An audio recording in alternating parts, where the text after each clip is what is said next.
Few words. First of all, I would like to introduce myself officially, as this is the first, I will call it the debut, the overture of my ministry here.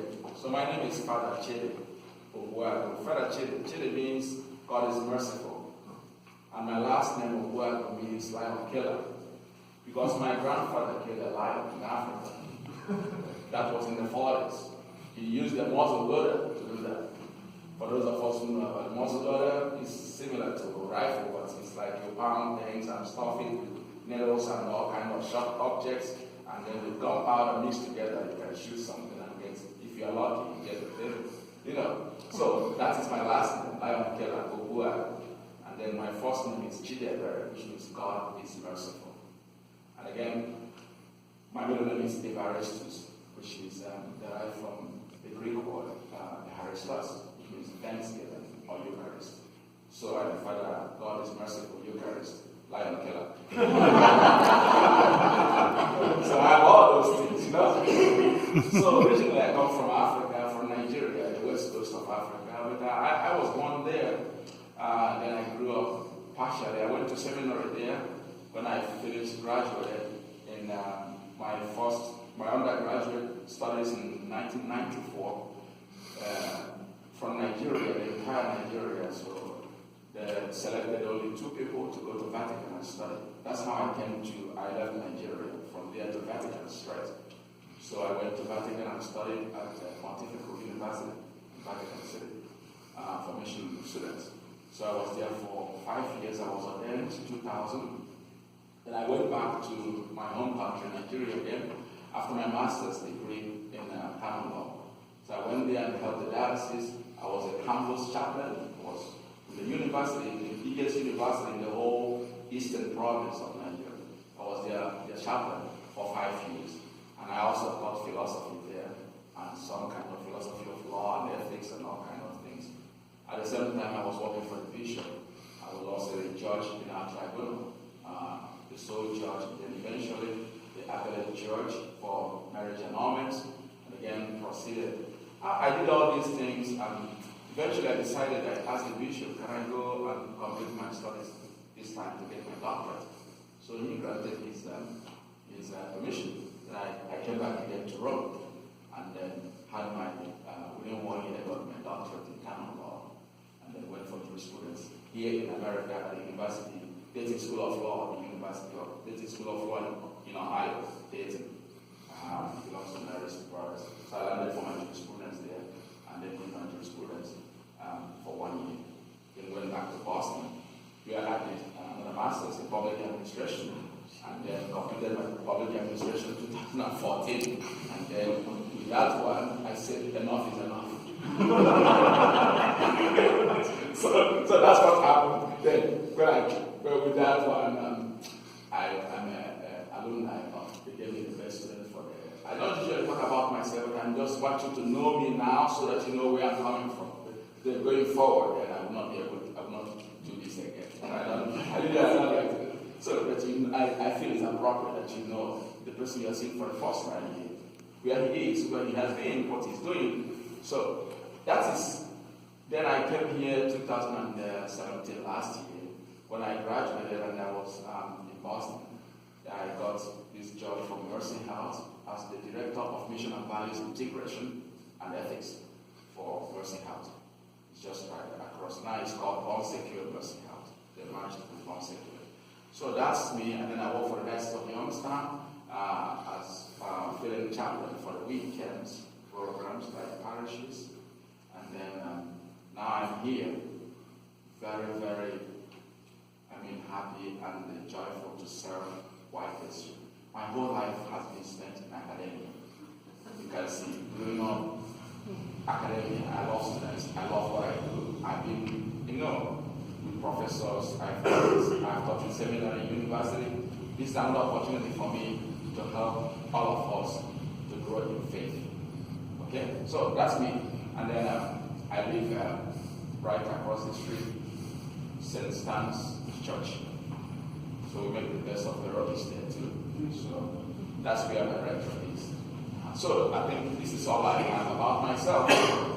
Today, the gospel, just few words on this gospel.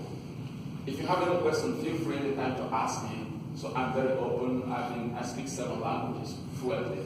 So any language you want to use. But don't use like Russians and Polish. It's so difficult.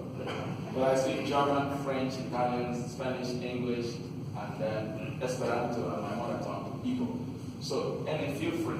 I'm open. This is my life. I've been in academia for years. So I'm ready to help the students. If I can do that, why can't you students? That's what I'm thinking. If I come all the way from the jungle of Africa to come here and pass all these hurdles, students can do that. It requires some kind of hope, consistency, and some elements of motivation in them. Empowered students, everybody can do that. So the first thing is that Isaiah tells us today, from the first reading, Isaiah tells us that it is very important that we remain strong. Stay strong in whatever we do in our journey of faith. Stay strong because God can make desert from the desert. God can make the spring of water come up. Stay strong because God is with us. He can make the mute speak. Stay strong because God can heal us of all infirmities. Stay strong. Do not let your heart be drilled from the gospel, from the truth. Stay strong. Know that your faith is a gift from God. Stay strong. Do not be despondent. That's the message today from Isaiah. And Christ epitomizes this, and he epitomizes this. He tries to clarify this by healing the mute, healing somebody who couldn't speak, somebody who couldn't even hear. How did he do this? People were blessed, astonished. Who is this man that even the deaf can hear from him? Even the mute can speak from him. He has done all things well. That's how they concluded that. So Christ performed those signs which John calls signs, and the other synoptics like Matthew, Luke, and Mark, they call it miracles. Whatever you call it, whatever nomenclature you give to that, the actions of Christ are the actions of love. They are the actions of compassion. They are actions of grace. That's why we have them as sacraments.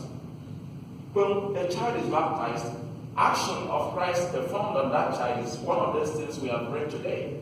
The priest puts his hands on the ear of the child and said, Ephphatha, open. He puts his hand on the mouth and said, Ephphatha, open. When we read the gospel, after the gospel, we do like this, or before the gospel. Open. Why? What is opening? The grace of God flows in. We begin to hear, say to the child, begin to hear the word of God. The mouth begins to speak the glory of his name. Anything that is holding that child is broken. There is no more power of the devil, of the evil one on him. Baptism now initiates him. It's a sacrament of initiation. Brings him or her, the child, into the people of God's assembly. That's why we call the baptism Ianua Sacramentorum in Latin, which means the opening, the door to all the sacraments. So that is the action that is performed. And that's why what is read today. Christ continues to heal us. That's the message. Isaiah says, be strong. He can heal you. He can heal us of any infirmity. Social malaise, economic problems, political problems, then physical, health issues.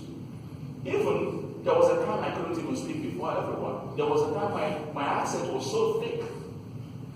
I have to work on it. Christ healed me. At least you can understand what I'm saying. You know? There was a time when I said something like blah, blah, blah, blah, blah. But now you can see that Christ is working also healing me.